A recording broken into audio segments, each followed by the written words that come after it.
Hey guys, it's me, Shanna D, and I'm back with another tutorial for you. I am a worship leader here at a church in Amarillo, Texas called Power Church, and I'm just going to be showing you tips and tricks and things that I do to get ready for a Sunday morning that might even help you. So today, I'm going to be showing you how I make a Sunday morning worship set, which is a multi-song set inside of Ableton that our band is going to play along with. And so I'm going to show you that. We're not going to listen to anything today, but I am going to show you kind of the basics of how to make it happen. If you're ready, let's go. Okay, so you can see I've got Ableton open in front of me. Over here to the left, I have my drive. I added a folder and I chose my drive so that I could very easily come over here and find all of the music, right, that we utilize on a Sunday morning space. And so what we're going to do is we're going to open up, I'm going to grab this track called All Creation. And, we've got folders that have multi-tracks, we got samples, and then we have actual song sessions. I don't know what All Creation maybe is, so we're just not going to touch that one. I don't really want to find out.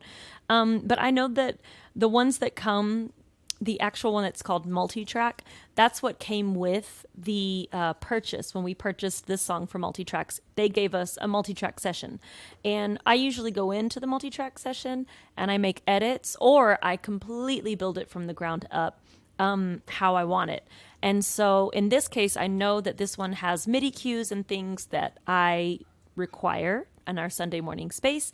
So I'm going to grab the little icon that looks like paper, and I'm just going to drag it into this session that automatically opened. Now, when you first open Live 11, you'll notice there's going to be 4 different tracks, like MIDI track, audio track, yada, yada, yada.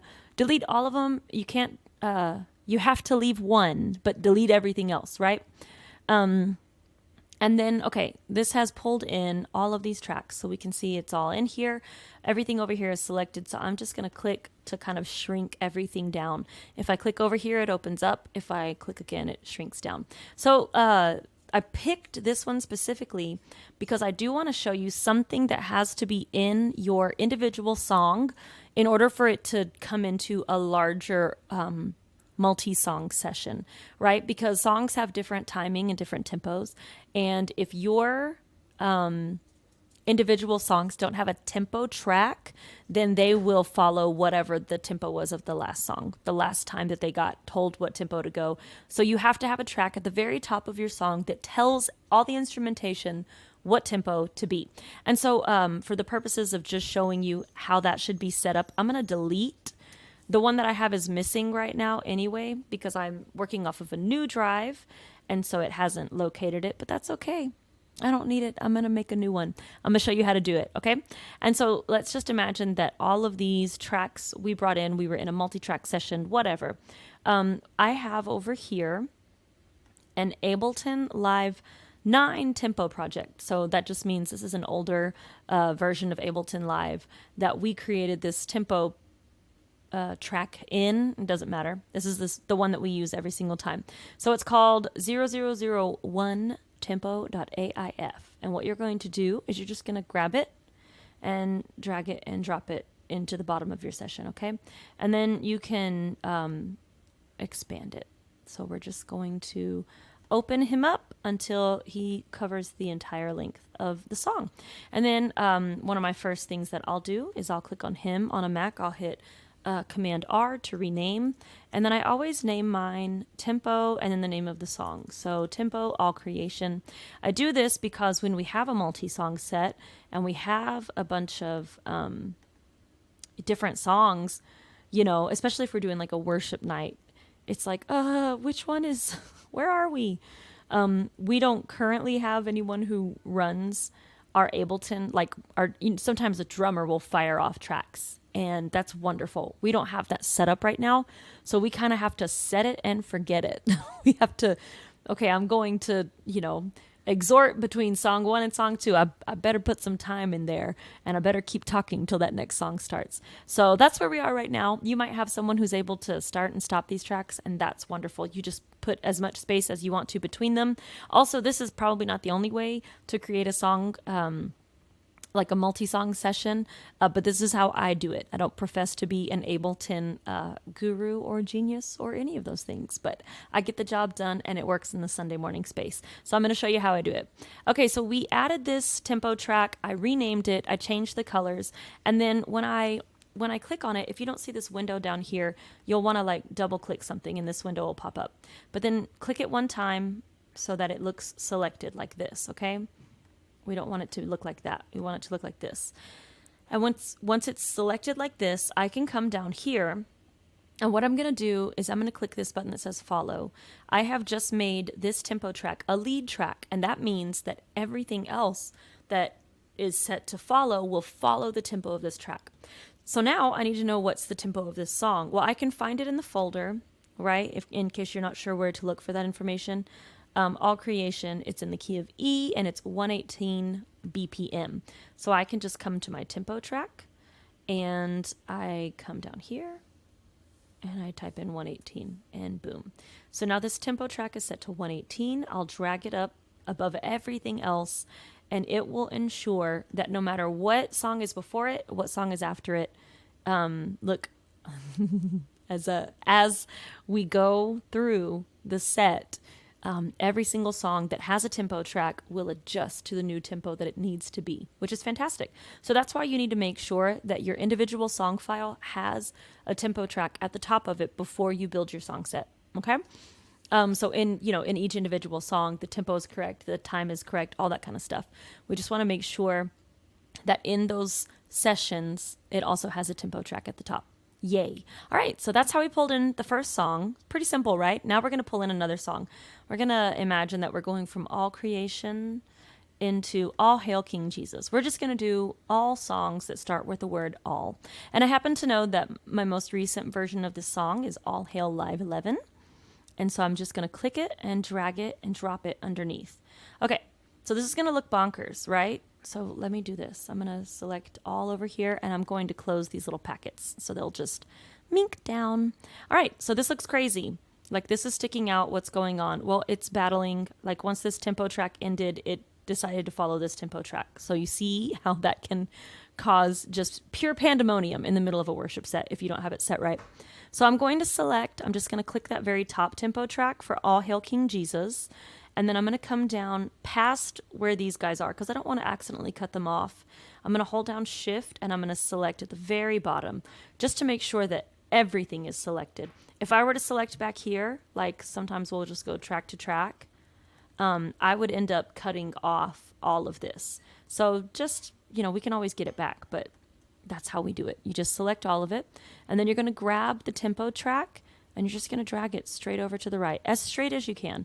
Now, if you're like me and you're like, hey, we're going to end this song and we're going to pretty quickly go into the next one, you might want to like listen through and see how much time that is. And because we have a live band that will be playing, I don't need to put pads in like to change keys or to kind of be filler music. But if you might be just only running tracks. You may not have a musician in the space that can transition you. And so when the song ends, it's quiet.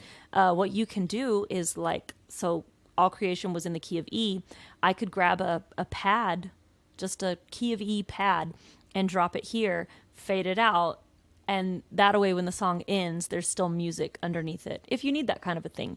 And then you could, introduce the new key with another pad, crossfade those two, and then boom into your new song. Just an idea. We've had to do that before for different events and things like that, but I have a band, and so they'll carry me during these transitions, so it's not like dead space.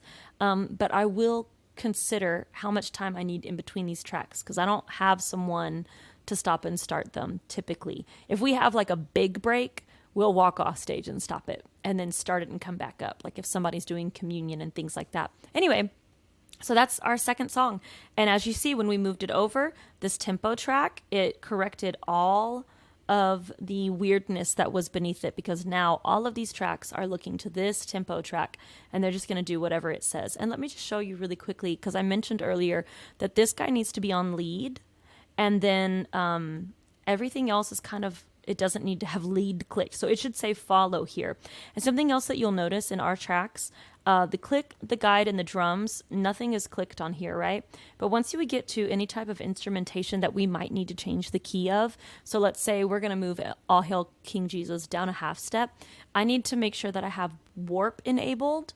That will allow it to change keys and still like fit within the tempo and not be weird, okay? Because you don't want it to be weird.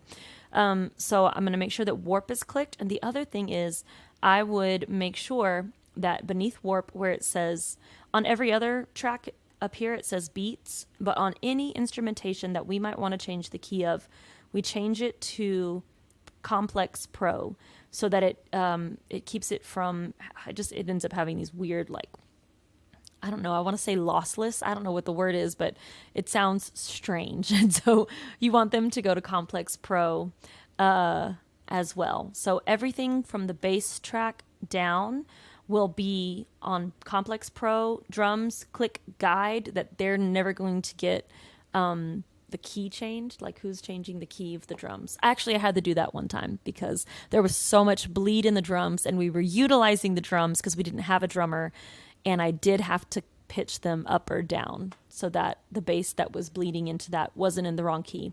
But anyway, typically you don't have to do that. So you should be able just to move these guys, and I'll show you how to do that. So because they all have warp, they're all following. So they all have warp enabled. They're all following in their Complex Pro.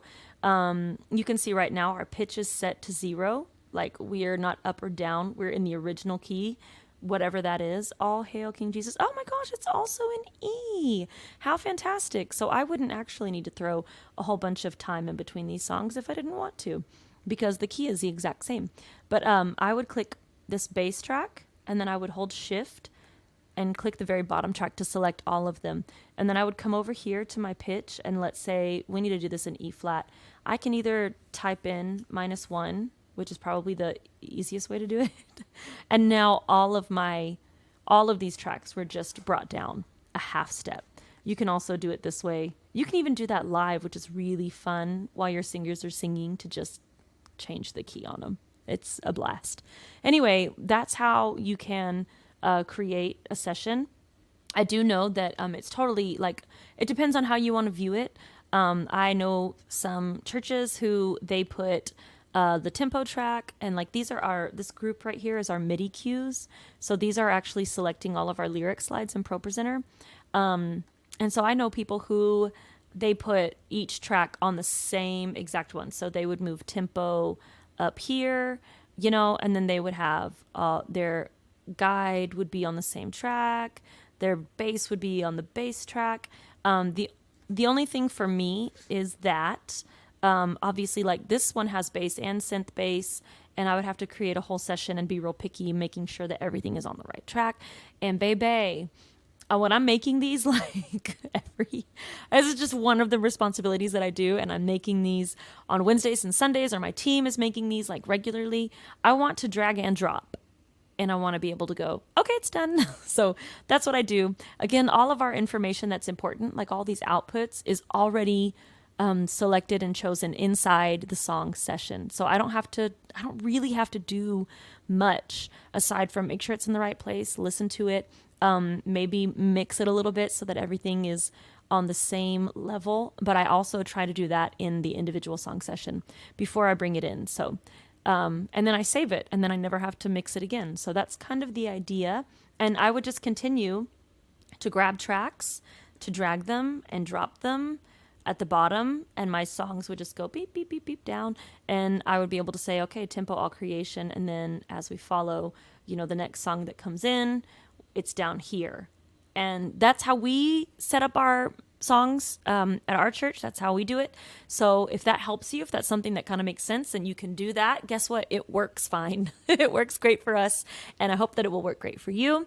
So that's kind of how you can do it. You can add as many songs as you need to, but you must have that tempo track at the top of your original file. And I'm going to make that tempo file available. So if you look in the comments, there will be a link that you can click on to grab this whole Ableton Live 9 tempo project. Okay, so you can just download that entire project, pull it into your folder where you keep your Ableton files, and then all you'll need to do, you don't even have to open the actual file. You just need to bring in that tempo track right there to whatever original song session that you're working on. Make sure that it's at the top, put the right information in, just like we went over at the beginning of the video, and save it. And then you can bring those songs into a new set. So that's about it. Hey, if this content helps you and if it is something that might make your job a little bit easier, I would love it if you would just subscribe and join and stay connected to the community that's growing over here. And also, if there's anything that you're like, hey, Shanna, can you show me how to fill in the blank?